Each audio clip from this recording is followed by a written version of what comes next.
Now, do you see any benefit for banks that maybe don't even want to serve Bitcoin customers or don't want anything to do with it? Do you see a benefit for them to use Lightning rails to have instant settlement of payments just for the fact that then they can settle payments instantly rather than waiting a few days?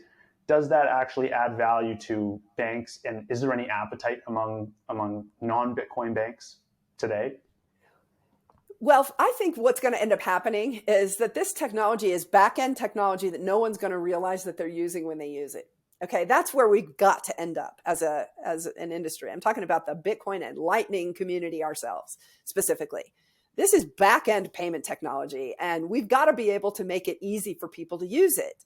I was very, very happy to see the new ledger come out. That announcement was made yesterday. I don't endorse it, but those of us who've used those first generation hardware wallets understand that it looks very 1970s in some of the technology to use those, right? And so now you've got the new the next generation version, which has been designed by a designer who worked for Apple, is what I saw in the headline. So we just need to keep advancing the UI UX, user interface, user experience.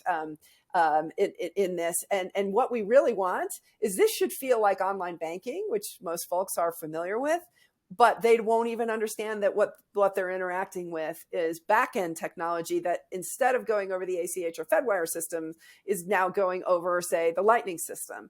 And what's fascinating is I don't think that that's necessarily going to cut out the central banks. And again, I don't think it should. Not right now, because if it did cut out the central banks, now we're to that electric vehicle problem where we don't have the infrastructure to really make them usable yet, right? And so this is where I think the banks actually do have a role, and I will defend the banks and the central banks parts of these payment systems, because especially for Lightning, what we really do want, and those who were analyzing the Lightning channels, and even that quote from Hal from 2022, we do want liquidity pools in Lightning, not in Bitcoin itself, but in Lightning. It does matter that there's good liquidity pools in Lightning so that your payments go through faster. Otherwise, if it just has to keep getting routed, channel to channel to channel, then you get a higher probability that the payments fail. And I've seen almost there was some statistics. It might have even been reported by you that that Lightning payments were failing at almost a 50% rate 3 years ago, and now they're succeeding at almost a 99% rate. And that tells you that the network maturity is starting to get there. This is why I'm so excited, and I'm looking at this and saying, we now have scaling technology for Bitcoin. It's here, folks.